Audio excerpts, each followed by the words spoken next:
તમારા જીવનમાં એ પ્રોત્સાહન તમને સંગીત માટેનું કેવી રીતે અને ક્યાંથી મળ્યું? એમને જ કીધેલું કે ભાઈ તમે સપ્તકમાં જ્યાં જેટલું શીખવા મળે એટલું શીખો, બસ અત્યારે સમય છે.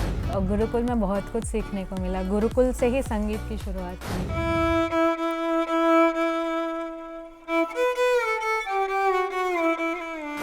रोज़ हम 3 घंटे 4 घंटे वहाँ बैठ के, क्योंकि हमें वायलिन में रुचि ज़्यादा थी.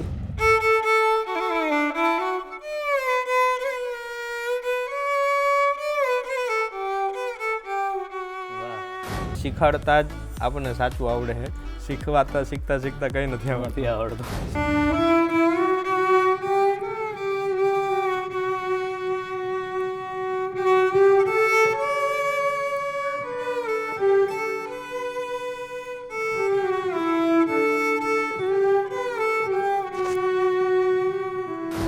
ગુડ મોર્નિંગ ગુજરાતમાં હાર્દિક સ્વાગત છે તમારું. હું છું શૌનક વ્યાસ અને દોસ્તો સવાર પડી એટલે તમે એની જ રાહ જોતા હશો કે ક્યારે ગુડ મોર્નિંગ ગુજરાત આવે અને આપણે જાણીએ કે આજે શું છે, આજે કોણ છે, આજે કેવા પ્રકારનું મનોરંજન આપણને મળવાનું છે. આજનું મનોરંજન બહુ જોરદાર રહેવાનું છે મિત્રો, કારણ કે તમે પણ મારી જેમ સંગીત પ્રેમી છો અને સંગીત એક એવી વસ્તુ છે કે જે આપણને આપણી આત્માને પરમાત્મા સુધી કનેક્ટ કરી દે છે. સંગીત એક એવી કળા છે, જો તમે નૃત્યની વાત કરો કે નાટકની વાત કરો, એ બધી કળાઓ છે, પણ સંગીત એવી કળા છે કે જેમાં ઓડિયન્સ સાંભળનારા વગર મહેનત કરે, વગર કંઈ વિચારે, મગજને શાંત કરી અને પોતાની આત્માને પરમાત્મા સુધી કનેક્ટ કરી શકે છે. એ સંગીતની મજા છે. તો આજનું જે સંગીત છે એમાં વાદ્યની વાત કરવી છે. વાદ્યનું બહુ મહત્વ છે, કારણ કે તમે જે ગાઓ છો એની સાથે જે વાદ્યના સૂરો ભળે છે ત્યારે જે સંગીત બને છે એ ખરા અર્થમાં માણવાલાયક અને સંપૂર્ણ બને છે. અને એવું એક બહુ સુંદર મજાનું વાદ્ય છે, એની આજે આપણે વાત કરવાના છે, એના વાદકોને મળવાના છે. પણ એ પહેલાં એ વાદ્યની કરામત, એની મજા કેવી છે એ આપણે જાણીએ. હું એક ગીત ગાઉં છું અને જોજો એમાં જ્યારે વાદ્યના રંગો ભળી જશે, ખાલી એ ઇન્સ્ટ્રુમેન્ટલ પણ વાગતું હશે તો કેવું હશે. પહેલાં હું એ ગીત જરા ગણગણું છું.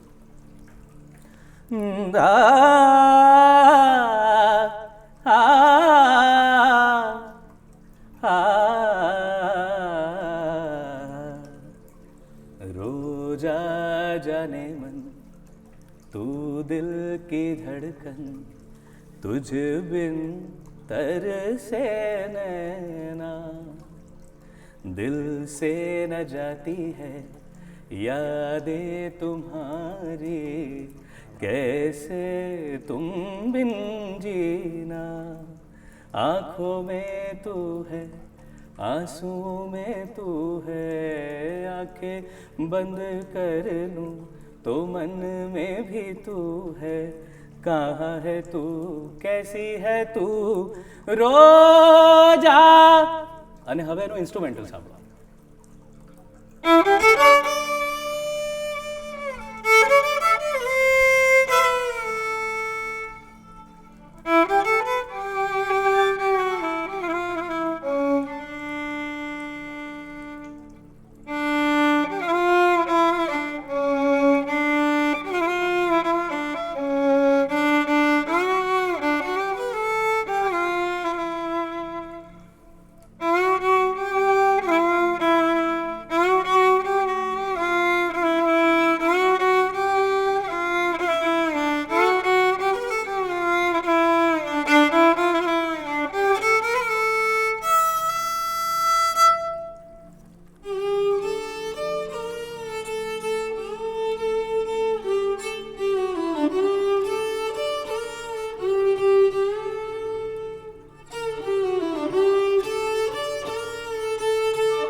વાહ, ક્યા બાત હે, મજા પડી ગઈ. જોયું, શાંત ચિત્તે બેસો અને આ સંગીતને માણો, એનાથી સારી સવાર કઈ હોય. અને આજે આપણને આવા જ સંગીતના સુરો સાથે આમ મંત્રમુગ્ધ કરી દેવા માટે અહીંયા વાયલિન વાદ્યના બહુ જ સારા વાદકો, 2 વાદકો અત્યારે અહીંયા છે, હાર્દિક જોશી અને દ્રષ્ટિ જૈન. આમ ગુરુ શિષ્યા છે, પણ પાછી એમની પરંપરા બહુ સરસ ચાલે છે. પૂર્વી મહેતા, સપ્તક, ગૌરવ પાઠક, આ બધા પાસેથી શીખીને આવ્યા. ચેન્નઈમાં આ શીખ્યા, આ ત્યાં શીખવાડવા જતા. અને વાયલિનનું વાદ્ય બહુ મજાનું વાદ્ય છે. એવું કહેવાય કે આ વેસ્ટર્ન ઇન્સ્ટ્રુમેન્ટ્સ જે છે એનું મૂળ તો એનું ત્યાંથી આવે છે, પણ ભારતે એને એટલું સુંદર રીતે અપનાવી લીધું છે. તમે કર્ણાટિક સંગીત સાંભળો તો એમાં વાયલિનની કંઈક અલગ જ મજા છે. અને આપણા કેટલા બધા, જેમ કે આ તમે બંને ગીતો સાંભળ્યા, હવે એ ગીતમાં ઓરિજિનલી વાયલિનનો એવો કોઈ પીસ નથી કે જે યાદ રહી જાય, પણ એ ગીત વાયલિન પર સાંભળવાની કેટલી મજા આવે છે. સ્વાગત છે તમારા બંને જણાનું આ અમારા ગુડ મોર્નિંગ ગુજરાતના કાર્યક્રમમાં. અને હું તમને કહી દઉં, અમારી જે ગુડ મોર્નિંગ ગુજરાતની જનતા છે બહુ જબરજસ્ત છે, બહુ જ કલા પારખું છે. અને અહીંયા એટલા બધા કલાકારો આવે છે, એમની કલાને બહુ માણે છે. અને આજે તમારી કલાને અમે માણવાના છે. તો હાર્દિકભાઈ, તમારાથી શરૂઆત કરીએ કે તમે બહુ જ બધા સંગીતમય સંસ્થાનો સાથે જોડાયેલા છો કે જે સંગીતને આગળ વધારવા માટે, એને પ્રોત્સાહિત કરવા માટે કામ કરે છે. પણ તમારા જીવનમાં એ પ્રોત્સાહન તમને સંગીત માટેનું કેવી રીતે અને ક્યાંથી મળ્યું હતું? સૌને નમસ્કાર. નમસ્કાર પ્રભુ. નમસ્કાર. સૌથી પહેલાં તો હું ગુરુકુલમાં જ ભણ્યો છું. 12 વર્ષનો હતો ત્યારથી ગુરુકુલમાં પોરબંદર પૂજ્ય શ્રી રમેશભાઈ ઓઝાનું સાંદીપની ગુરુકુલ ચાલે છે. અને વિશેષ કહેવાનો આનંદ એ છે કે અમે 10 વર્ષ નિઃશુલ્ક ભણ્યા છીએ. આજે તમે ફીસ નાના બાળકોની પૂછો 1 ધોરણની તો બી લાખ રૂપિયા હોય છે. બિલકુલ. અને ત્યાં અમે 10 વર્ષ નિઃશુલ્ક ખાવું પીવું એવું ભણ્યા. અને મારો મુખ્ય વિષય તો સંસ્કૃત વ્યાકરણ. 10 વર્ષ ત્યાં ભણ્યા. પણ ત્યાં અમારે સાથે સાંજે સંગીત શીખવાનો એક સમય અમને આપવામાં આવતો. ત્યાં અમે લોકો સંગીત શીખતા. ત્યાં ગૌરવભાઈ અમારા સિનિયર હતા અને એ મજાના પિક્ચરના ગીતો વગાડતા. એટલે અમને સાંભળીને બધાને ગમતું કે આપણે શીખીએ. અને ત્યાંથી થોડું શીખ્યા અમે લોકો. પછી ત્યાં ભણવાનું પૂરું થઈ. મારું આમ ભાવનગર મૂળ મહુવા, પણ ત્યાંથી પછી પોરબંદરથી અમદાવાદ શિફ્ટ થયો.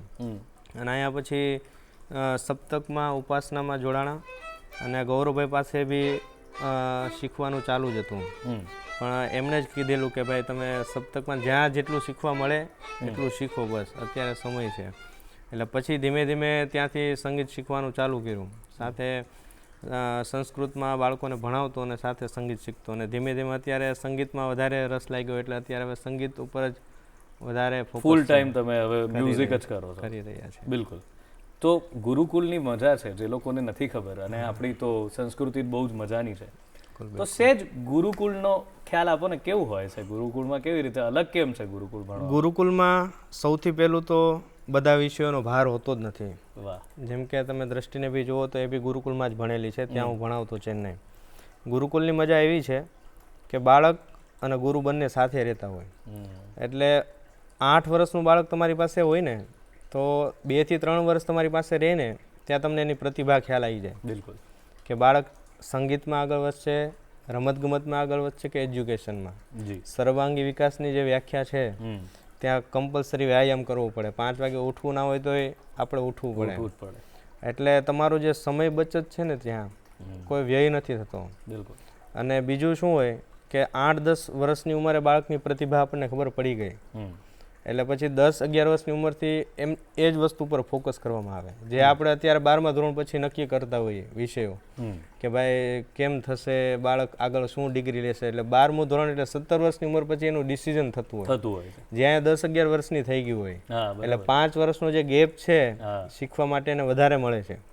અને ત્યારે એમને પરિવાર સાથે બહાર જવાનું બી ઓછું હોય. મોટા થઈ ગયા પછી તો મિત્રો, આપણે બધાને મિત્રો હોય, ફોન આવ્યો એટલે તરત જવું પડે. બિલકુલ. પણ એમાં એ વસ્તુ હોતી નથી, બહુ લિમિટેડ હોય છે. એટલે ત્યાંનું જમવાનું છે બધું સાદગી ભર્યું હોય. એટલે તમારું સ્વાસ્થ્ય સૌથી પહેલાં સારું રહેવાનું છે. દરરોજ કમ્પલસરી 5 વાગે ઉઠો. એટલે આમનું શરીર સ્વાસ્થ્ય બધી રીતે, કેમ કે કમ્પલસરી વ્યાયામ હોય. તમને ઊંઘમાં ઘણી વાર તો ગુસ્સો આવતો હોય, આમ હંતાઈ જવાનું મન થતું હોય કે આજે છે ને ચોરી ચૂપી ક્યાંક ખૂણામાં જઈને હોઈ જઈએ. પણ ત્યારે બધું કડવું લાગે, હા પણ અત્યારે બધી વસ્તુ જોઈએ. આપણા જીવનમાં અનુશાસન, સંસ્કાર, માતા પિતા પ્રત્યે જે આદર હોય એ બધી વસ્તુમાં બહુ ફરક પડે. તમારા જીવનમાં પ્રામાણિકતા બી વધારે આવે. જી. અને અમે બધા ભણ્યા તો નિઃશુલ્ક ગુરુકુલ છે, હા એટલે એ તો બહુ મોટી વાત છે. ખાવું પીવું રહેવું અત્યારે આપણને બહુ ખાલી સાચી સ્કૂલે જવાનું જ કેટલો ખર્ચો હોય છે. હમ એટલે બાળકની મેઇન જે વસ્તુ છે પ્રતિભા, એના ઉપર કામ કરવામાં આવે. એટલે બાળક 10 વર્ષથી 20 વર્ષ, સમજો 20 વર્ષ ત્યારે 8-10 વર્ષ જીવનમાં એક જ વસ્તુમાં એ આપે છે. આપે છે. એટલે એ વસ્તુમાં જે એમની પકડ હોય ને, એ આપણા બધા સામાન્ય જે ભણતા બાળકો, કે એને વિષયનું કોઈ પછી ઓલું છે જ નહીં. બિલકુલ નહીં. ત્યાં પરીક્ષા સિસ્ટમ નથી. અરે વાહ. બરાબર, કે તમારે પરીક્ષા દેવાની છે, આ છે. તમારે જે વિષયમાં જે ગુરુજી હોય એમની પાસે જ નિરંતર અભ્યાસ ચાલુ રહે. પછી જે બધા એના શાસ્ત્રાર્થ, એના અભ્યાસક્રમને બધી કોમ્પિટિશન ને બધી સ્પર્ધા થતી હોય એમાં એમને તૈયાર કરીને મોકલે. એટલે બીજા વિષયોની કોઈ પણ જાતની એમને ભારણ રહેતું જ નથી. એટલે એ આરામથી એમાં આગળ વધી શકે. ક્યાં વાત છે. અને ઋષિલ કરીને મારો એક સ્ટુડન્ટ છે, એક સમય હું ચેસ શીખવાડતો. અરે વાહ. અમદાવાદ આવવાનું મૂળ કારણ હતું મારે ચેસમાં આગળ વધવા માટે. અચ્છા. પછી બધું ચેન્જ થઈ ગયું, પણ એ છોકરો મારી પાસે ચેસ શીખતો. અત્યારે એ લગભગ 23 વર્ષની ઉંમર છે એની. અને ગમે ત્યાં ભણો, અંતતઃ આર્થિક વ્યવસ્થા તમારી જોવામાં આવે જ સમાજમાં. બિલકુલ. એ છોકરો અત્યારે 22-23 વર્ષનો છે, ચેસ કોચિંગનું કરે છે અને 1.5 લાખ રૂપિયા કમાય છે. વાહ. હવે કોણ અત્યારે, અને પોતાની ખુશી સાથે. બહુ સાચી વાત છે. એટલે એ ગુરુકુલમાં ભણવાનો એ એક બહુ સારો ફાયદો છે. દરેકે વસ્તુ, દરેક ગુરુકુલ દરેક જગ્યાએ છે, આપણે જઈને સમજવું જોઈએ. સમાજે જ જઈને સમજવું જોઈએ કે ભાઈ આ વસ્તુ બધાને એવું છે ગુરુકુલમાં ભણે એટલે સાધુ બની જશે, પંડિત બની જશે, પણ એવું નથી. બિલકુલ. ત્યાં બધા આપણે જે આધુનિક વિષયો છે, અમે બી કોમ્પ્યુટર, અંગ્રેજી બધું ભણ્યા છીએ, એટલે આધુનિક વિષયો સાથે આપણી પરંપરાને એ લોકો ચલાવે છે. એટલે એ વસ્તુઓ બહુ ફરક પડે. દ્રષ્ટિ, હાય, તમે તો બહુ જ આજની જેનઝી. ઓકે, તો જેનઝી વાળા છો. બહુ ડિસિપ્લિનમાં રહેતી નથી જેનઝી હમણાંથી, તો કારણ કે પેલી રીલમાં 30-30 સેકન્ડ સુધીની ડિસિપ્લિન જળવાય છે, પછી કાટ. સો કેટલું અલગ હતું, કેટલું અઘરું હતું. So how was your family કે જેમણે તમને ગુરુકુલમાં મૂક્યા, અને તમારા માટે ગુરુકુલ કેવું હતું આજના સમયમાં, અને म्यूजिक સાથે કેવી રીતે શરૂઆત થઈ? पहले मैं स्कूल ही जाती थी, CBSE स्कूल, 8th स्टैंडर्ड तक मैं स्कूल पढ़ी हूँ. अच्छा. फिर जब चेन्नई में तभी गुरुकुल ओपन हुआ, नया गुरुकुल खुला. चेन्नई में पहले था नहीं. Okay. तो तब खुला तो मम्मी पापा ने ज़बरदस्ती मुझे डाला. मेरे को नहीं जाना था क्योंकि फ्रेंड्स सारे थे, बट ज़बरदस्ती डाला. रो के गई थी मैं गुरुकुल की नहीं जाना. बट मेरे को आज लगता है कि अच्छा किया उन्होंने. It was what? हाँ, कि गुरुकुल में बहुत कुछ सीखने को मिला. गुरुकुल से ही संगीत की शुरुआत हुई. कैसे फर्स्ट आपका संगीत के साथ इंट्रोडक्शन, मतलब 8 तक तो आपका संगीत में कोई रुचि नहीं थी? कुछ नहीं. तो कैसे शुरुआत, केवी रीते तमे अंदर संगीत में? हम गुरुकुल में पढ़ते थे तो वहाँ पे संस्कृत भी सीखना होता था, इंग्लिश भी होता था, म्यूज़िक भी होता था, ऐसे सारे सब्जेक्ट्स होते थे. फिजिकल एक्टिविटीज़ भी होती थी. तो तब म्यूज़िक का पीरियड में हम म्यूज़िक सीखते थे, तो मैं हारमोनियम सीखती थी पहले. 2 साल हारमोनियम सीखा मैंने. फिर उसके बाद गुरुजी आए, हार्दिक गुरुजी, वहाँ पढ़ाने. तो मैंने सोचा कि वायलिन लेती हूँ क्योंकि नया था. तो वायलिन फिर मैंने शुरुआत की सीखना. फिर रोज़ हम 3 घंटे 4 घंटे वहाँ बैठ के, क्योंकि हमें वायलिन में रुचि ज़्यादा थी, तो हमें गुरुकुल वालों ने उसमें आगे बढ़ने के लिए प्रोत्साहन किया. तो हम 3 घंटे 4 घंटे सिर्फ वायलिन ही जाके करते थे वहाँ रियाज. तो ऐसे 2 साल हमने वहाँ किए, 3-4 घंटे रोज़. तो आज जाके फिर पता चलता है कि हाँ, ये मेहनत काम आ रही है.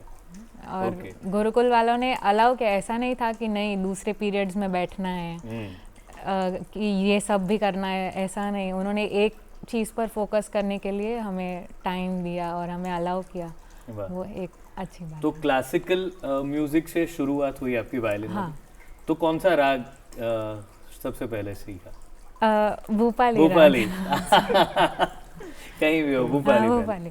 तो कुछ क्लासिकल म्यूजिक का बजाइए ना, कोई एक राग या कुछ भी आपको जो भी सही लगे, प्लीज. तो મિત્રો ભૂપાલી રાગ એવો છે કે તમે કંઈ કંઠ્ય શીખતા હો કે વાદ્ય શીખતા હો, ભૂપાલી રાગ પહેલું આવે મની વર્જિત. મની વર્જિત. મની વર્જિત એટલે મની વર્જિત, શરૂઆત જ ત્યાંથી થાય છે કે પૈસાની સામે નહીં જોવાનું, મની વર્જિત છે આમાં. तो मैंने एक राग सीखी गुरुजी से, वो है कीरवानी. गुरुजी की please. पसंदीदा राग है. आप बताइए. तो वो एक बार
क्या बात है, વાહ, મજા પડી ગઈ મિત્રો.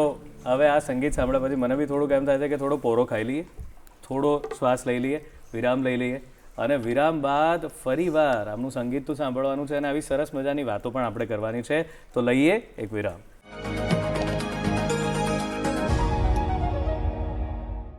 ગુડ મોર્નિંગ ગુજરાતમાં ફરી એકવાર સ્વાગત છે દોસ્તો. અને હાર્દિકભાઈ અને દ્રષ્ટિ બંને આપણી સાથે છે અને બંનેના વાયોલિનના સુરો આપણે માણ્યા છે. હવે આગળ વધીએ. હાર્દિકભાઈ, તમે કીધું કે પછી અમદાવાદ તો ચેસના લીધે, આ બધી મજાની વાત છે ને, અમદાવાદ તો ચેસના લીધે આવ્યા, પણ પછી એમ થયું કે હવે વાયોલિનમાં જ આગળ વધવું છે. તો અમદાવાદનો અનુભવ કેવો રહ્યો? કારણ કે ભાવનગર, પછી ત્યાંથી પોરબંદર, પણ અમદાવાદનો અનુભવ કેવો રહ્યો અને એમાં સંગીત કેવું છે અમદાવાદમાં?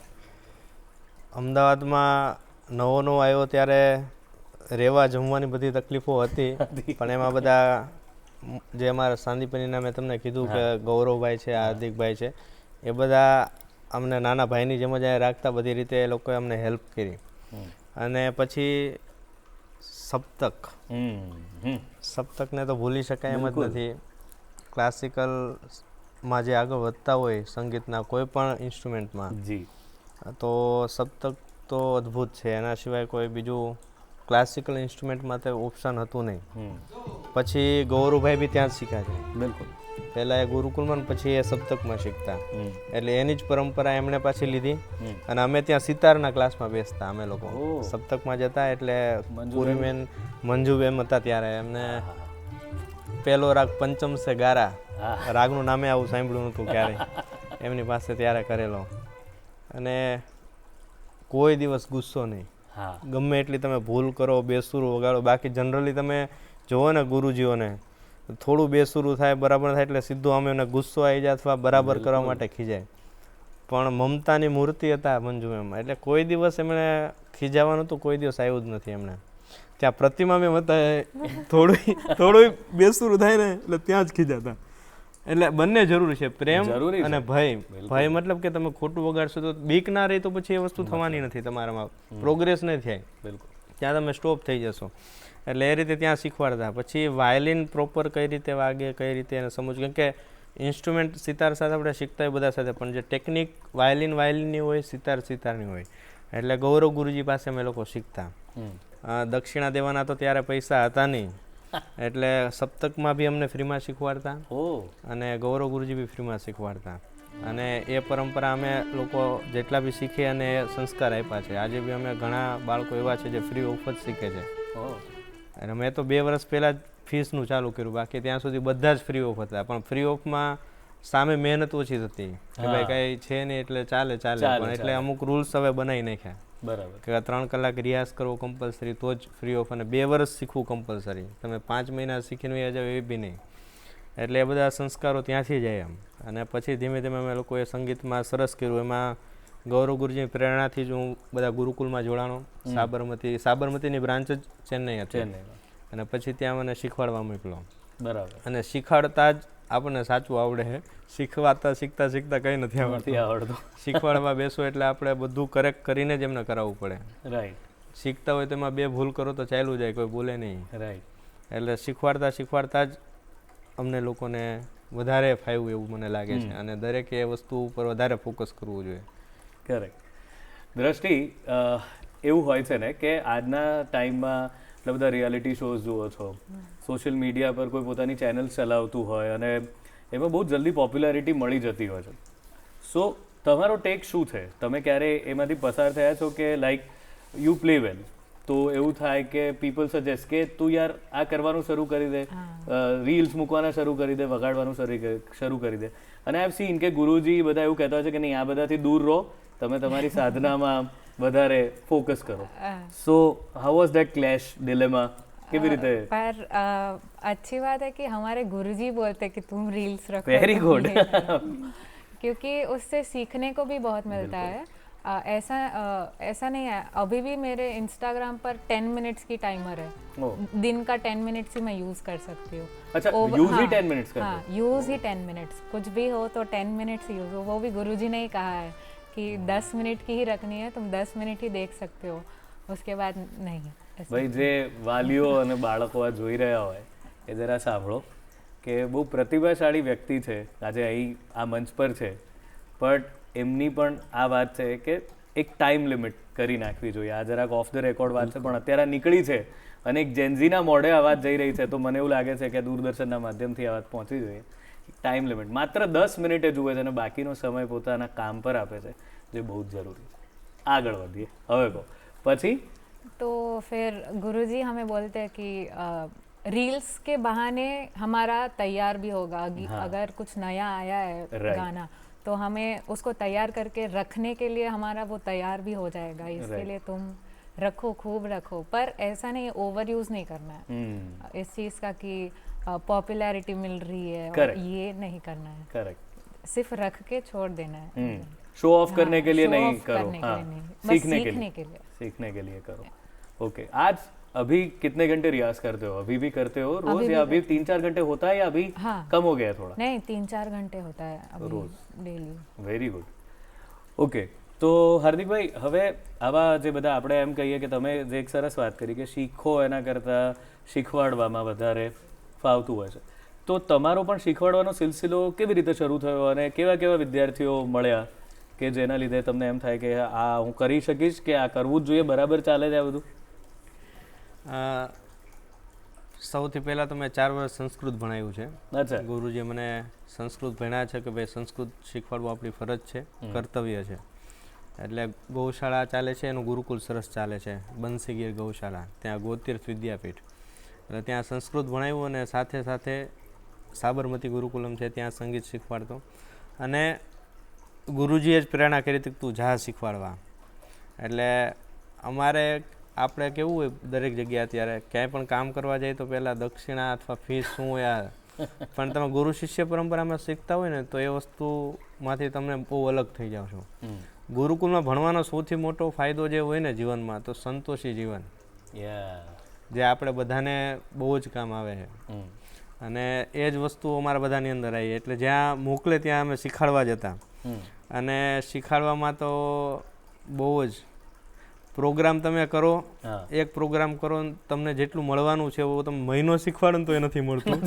પણ એ મહિનો દિવસ જે બાળકને કરાવવું ને, સ્વરમાં કરાવવાનું. વાયોલિનમાં તો કેવું છે, અહીંયા તમે જોઈ શકો છો કોઈ સ્વર નથી, જેમ હાર્મોનિયમમાં તમે સ્વિચ દબાવો તો સાજ વાગવાનું છે, સિતારમાં તમે પડદા ઉપર વગાડવાના સાજ વાગશે. આ બ્લાઇન્ડ ફિંગર બોર્ડ છે કે આમાં તમને સ્વર દેખાતા નથી તો ખ્યાલ આવે, એટલે દેખાય નહીં. એટલે બાળકને એ વસ્તુઓ જે કરાવીને એનાથી આપણું સ્વરજ્ઞાન બહુ સારું થાય છે. જી, શરૂઆત ત્યાંથી થાય છે કે આપણું સ્વરજ્ઞાન. અને બાળકો બેસવાના જ નથી ક્લાસમાં. નાના નાના બાળકો તો તમે વાયોલિન 5 મિનિટ આપો એટલે પછી રમતમાં જ ચડવાનું હોય. એટલે એ બહુ ચેલેન્જિંગ પાર્ટ છે કે તમે બાળકને રમતા રમતા સાથે થોડો ભય હોવો જરૂરી જ છે. તમે એકલા પ્રેમથી તો કોઈ દિવસ બાળકને શીખવાડી શકવાના જ નથી કોઈ પણ વસ્તુ, વાયોલિન નહીં કોઈ પણ. એટલે સાથે ભય થોડો જ્યારે એમ લાગે ત્યારે ખીજાઈ લેવાનું અને બાકીના સમયમાં એ લોકોને કરાવતા રહેવાનું. એટલે ચેલેન્જિંગ શીખવાડવામાં બહુ છે. અને અત્યારે જેટલા બી સારા ગુણીજન છે ને એ એક ઉંમર પછી શીખવાડવાનું ચાલુ કરે છે. જેમ તમે કેમ કે એ લોકોને શું પરફોર્મન્સ હોય, 30 દિવસમાંથી 20 દિવસ બહાર હોય, એટલે બાળકો ઉપર time to time class focus ના થાય, એટલે એક સમય પછી એ લોકો વધારે શીખવાડે. જે ગુરુ શિષ્ય પરંપરાથી પ્રોપર શીખે છે પેઢી દર પેઢી સંગીતકારો, એ વાત અલગ છે. પણ જે આપણે નોન મ્યુઝિકલ ફેમિલીથી જે લોકો આવતા હોય એમના માટે બહુ શીખવા માટે ચેલેન્જિંગ હોય છે. રાઈટ. કેમ કે દરેક જગ્યાએ તમને પૂરતો ટાઈમ મળે બી નહીં શીખવા માટે. એટલે ગૌરવભાઈએ બહુ સારું કામ કર્યું છે કે બાળકોને પ્રોગ્રામ બહુ ઓછા કરી દીધા છે એમણે. કેમ કે પ્રોગ્રામમાં તમને જે કમાણી થવાની છે ને આર્થિક, એ વસ્તુ તમને શીખવાડવામાં નથી થવાની. અને શીખવાડવામાં પ્રોગ્રામમાં તમારે કઈ માથાકૂટ કરવા નથી, કઈ પ્રોગ્રામ કરીને આવી ગયા. અને બાળક સાથે તમારે કલાક બેસવું પડશે, એને સમજવું પડશે, એક એક વસ્તુ ઝીણી કરાવવી પડશે. એટલે શીખવાડવું એ બહુ ચેલેન્જિંગ વાળું કામ. એટલે જેટલી બી સંસ્થાઓ અત્યારે શીખવાડે છે ને એ બહુ મોટું કામ સંગીતની અંદર યોગદાન આપી રહ્યું છે. બાકી તમને પ્રોગ્રામના જ પૈસા મળવાના છે, તો શું કામ તમે બાળકો સાથે આવી બધી માથાકૂટ કરો? તમે તો શીખી લીધું. પરંપરા આગળ સુધી આપણા સુધી ત્યારે જ પહોંચી છે જ્યારે આગળવાળા એ ચાલુ રાખી છે પરંપરા. એટલે એ પરંપરાને આગળ સુધી લઈ જવી આપણા સૌનું કર્તવ્ય છે. આપણી પણ એક પરંપરા છે કે તમે અહીં આવ્યા છો તો તમારે કંઈકનું કંઈક વગાડતા રહેવું. એ પરંપરાને તમે પણ આગળ વધારો અને કંઈક સરસ તમે સંભળાવો. સરસ ક્લાસિકલ પણ હોઈ શકે, ફિલ્મનું કોઈ ટ્યુન હોઈ શકે. આ સાઉથ ઇન્ડિયન છે, હું સાઉથમાં ત્યાં ભણાવતો તો ત્યાંનું એક સરસ લગભગ પપ્પા ઉપરનું સોંગ છે. મને બહુ એના અર્થ ખબર નથી, પણ એ દ્રષ્ટિ અર્થ સમજાવશે. પણ પ્લીઝ, કન્નાના કન્ને કરીને એક સોંગ છે. કન્નાના કન્ને બહુ પોપ્યુલર છે. હું સાઉથ વગાડું, તું એકાદું ગુજરાતી સંભળાવજે. હા બિલકુલ, ચાલો, એ મજા પડશે. એ જે ખરા અર્થમાં આપણે કહેવા ઈચ્છતા હોઈએ છે કે સંગીતને કોઈ સીમાઓ હોતી નથી, કોઈ ભાષાનો બાદ હોતો નથી. એ સંગીત આપણે આજે જોઈ લઈએ કે સાઉથનું વગાડી રહ્યા છે ગુજરાતી વ્યક્તિ, અને સાઉથના વ્યક્તિ ગુજરાતી વગાડશે. શબ્દ ના સમજાય પણ એનો જે મીઠાશ એ લોકોની પહોંચી જાય. કમ્પોઝિશન જે છે બધી એ બહુ અદ્ભુત છે.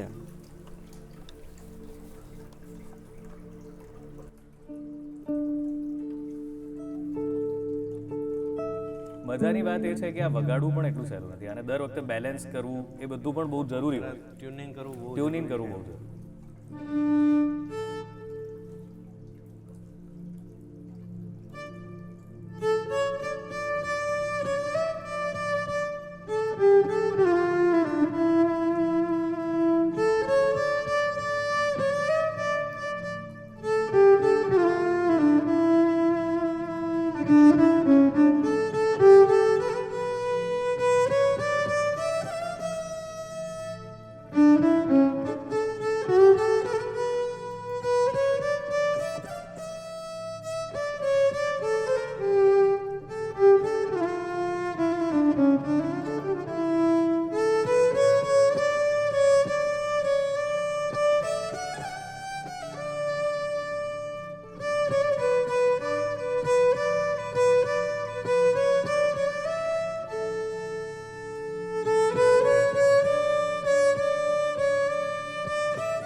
હવે ગુજરાતી, ચાલો અમે જોઈએ કે તમે ગુજરાતી ગીત કેવું વગાડો છો.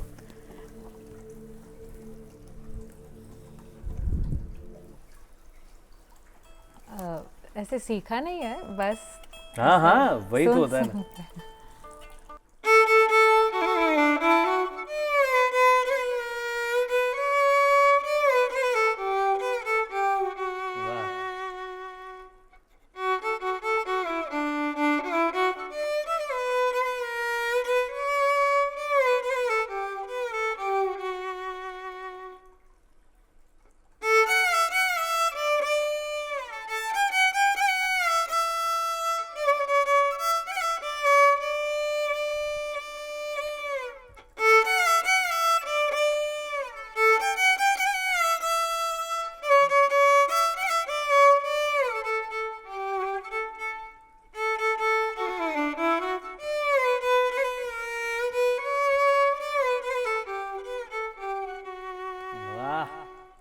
ગોરી રાધા ને કાળો કાન.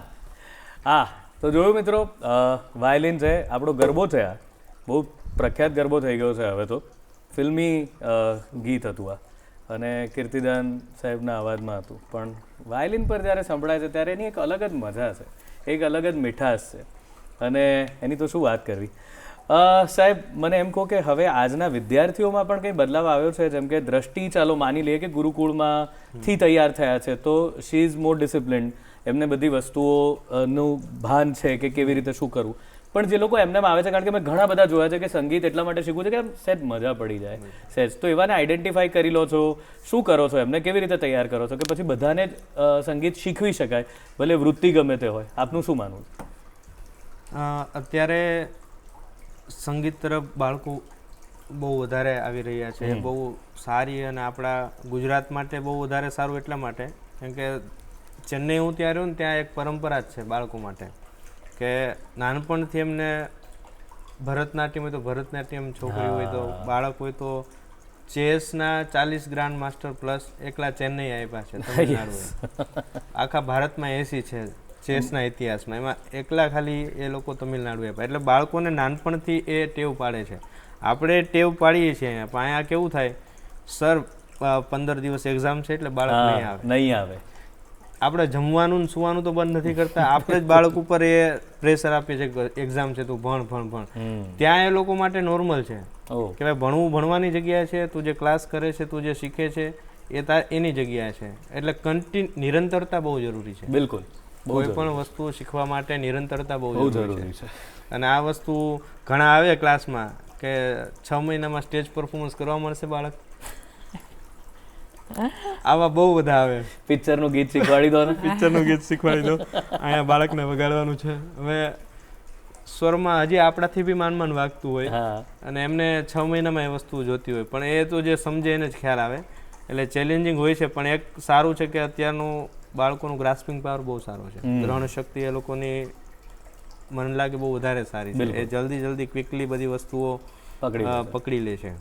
અને ઘણા એવા બાળકો છે જે થોડા સમયમાં બી ઘણા આગળ વધ્યા છે. એટલે બાળકોની અંદર નિરંતરતા રહીને તો કોઈ પણ વસ્તુમાં આગળ વધી શકે છે. બિલકુલ. એટલે નિરંતરતા ખૂબ જરૂરી છે. અને આજના બાળકો આપણા ગુજરાતમાંથી બી હવે ધીમે ધીમે સંગીતમાં ઘણું સારું કરી રહ્યા છે. અને હું એ બી જ કહીશ કે આપણે દરેક બાળકને એ ટેવ નાનપણથી જ પાડીએ, અને જેટલું નાનપણથી કરે એટલું વહેલું સારું છે. મેં વાયલિન શીખવાનું શરૂ કર્યું 17-18 વર્ષની ઉંમરે. મોડું કહેવાય બહુ, એટલે 17-18 વર્ષે તો આ બધા પરફોર્મન્સ કરે. એ સમયે તો મેં શીખવાનું ચાલુ કર્યું. એટલે એ વસ્તુ એમ થાય કે એ વસ્તુ 8-9 વર્ષે માર્ગદર્શન બહુ જરૂરી છે. તમારી અંદર ખાલી પ્રતિભા હોવાથી કોઈ નથી થવાનું. તમારી ઉપર એવું બેસી તમને આગળ બધા રસ્તાઓ દેખાડે એ બહુ જરૂરી છે. અને માતા પિતાનો સહયોગ તો એના વગર પોસિબલ નથી. એટલે મારા માતા પિતાનો તો હું જેટલો કોઈ એટલો ઋણી ઓછો છું. ગુરુકુળમાં ભણાયો, અને સંગીત કોઈ દિવસ રોકટોક નહીં. ચેસમાંથી સંગીતમાં શિફ્ટ થવા માટે હવે 22-25 વર્ષે તમે ચેન્જ કરો તમારી ફિલ્ડ, એટલે કેટલું બધું ઘરથી બી પ્રેશર હોય, પણ બધી જગ્યાએ મને સપોર્ટ પૂરેપૂરો આપ્યો. અને એના ફળ સ્વરૂપે અત્યારે હું મારી ખુશીની સાથે જીવન જીવી રહ્યો છું. એટલે આજના બાળકોએ બી એ જ કરવું જોઈએ. ગમતા વિષયો જે હોય એની ખુલ્લે દિલથી પરિવાર સાથે વાત કરવી જોઈએ.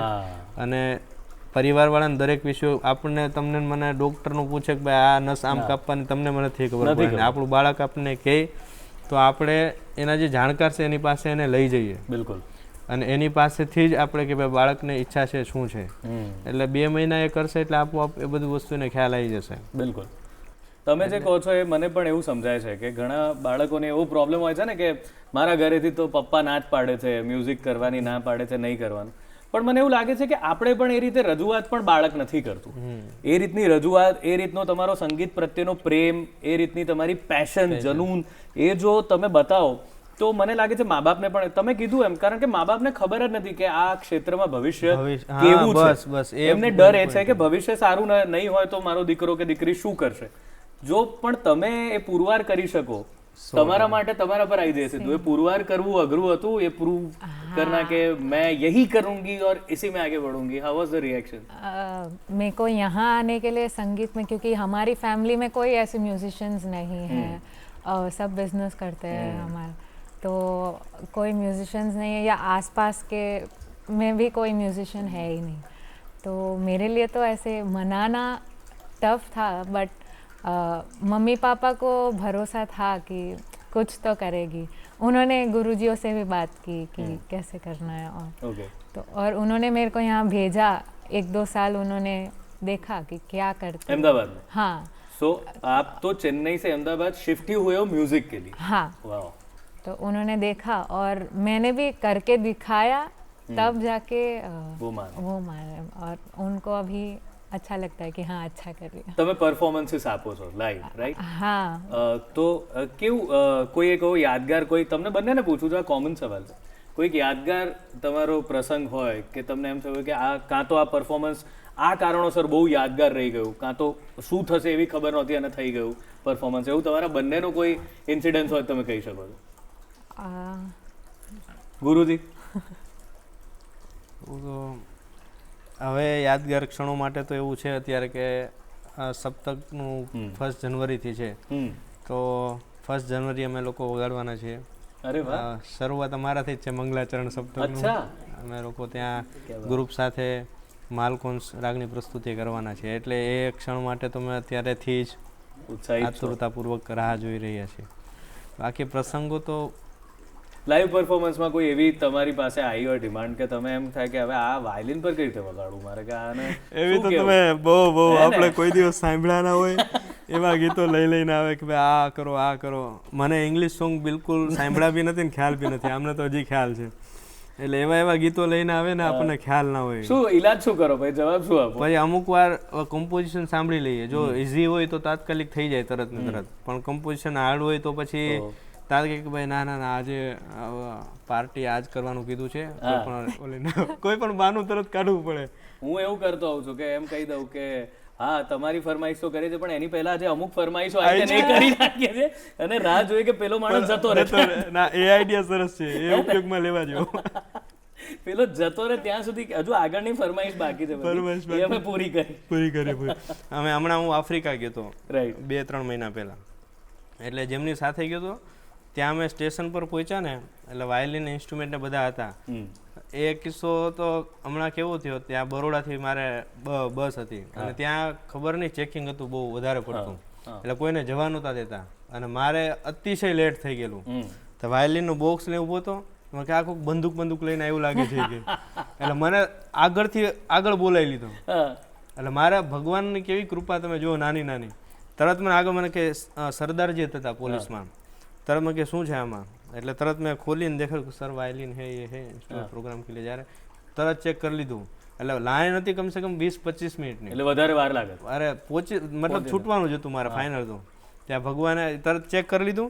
મેં કે ઠીક છે, મેં તો સર મેં તો નીકળ જાઉં, મેં તો કે હા નીકળ જાઉં એવું કરીને જવા દીધું. એટલે ક્યારેક આવી વસ્તુ પણ કામ આવી જાય. બંદૂક સમજીને બોલાયા અને વાયલિન જોઈને જવા દીધા. વાહ ભાઈ વાહ. તમારી સાથે બિકોઝ તમે બહુ જ બધું વગાડતા હો છો, હાઉ ઇઝ ધ મૂડ? લોકોને શું જોઈતું હોય છે?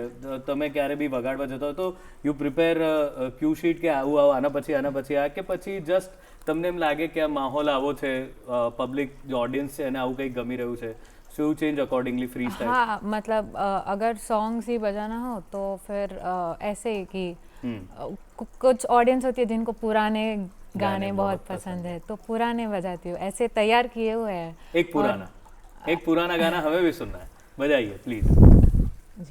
કારણ કે એ જૂના ગીતોની જે મીઠાશ છે તો કંઈક અલગ જ હોય છે અને કાયમ શાશ્વત છે, યાદ રહી જાય છે બધાને, તો થઈ જાય.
ક્યાં વાત હે ધર્મેન્દ્ર સાહેબને એટ્રીબ્યુટ આ બહુ સરસ થઈ રહી છે વાતો પણ અત્યાર સુધી અમને એક જ વસવસો છે કે અમે બંનેના વાયલિન અલગ અલગ જ સાંભળ્યા છે કંઈ સાથે વાગે એકોસ્ટિક અને ઇલેક્ટ્રોનિક તો કંઈક મજા પડે એવું કંઈક થઈ જાય તમારા બંનેનું કંઈક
ક્યાં બાત મજા પડી ગઈ તો ખૂબ ખૂબ ખૂબ ધન્યવાદ તમારો કે આટલું સરસ સંગીત પીરસ્યું અમને ઘણી બધી સરસ વાતો કરી મ્યુઝિકની અને આઈ વિશ કે તમે લોકો આ આપણા ભારતીય સંગીતની અને ખાસ કરીને આપનું જે વાદ્ય છે વાયલિન એની ઓળખ બનો અને અમે કહીએ કે ભાઈ આ ગુડ મોર્નિંગ ગુજરાતમાં આમનો એપિસોડ છે અમારી પાસે તો કોંગ્રેચ્યુલેશન્સ ટુ યુ અને ઓલ ધ બેસ્ટ મજા પડી ગઈ તમે તમારો સમય આપ્યો એ બદલ અને હવે આપણે જઈ રહ્યા છીએ પણ જતાં પહેલાં બે વાત કરવાની એક કે આપ આપના પ્રતિભાવો અમને મોકલી શકો છો અને એ પ્રતિભાવો અમારું એક ઈમેલ આઈડી છે એની પર મોકલી શકો છો good morning gujarat news@gmail.com અમે એના પર ચોક્કસ કામ કરવાનો પ્રયત્ન કરીશું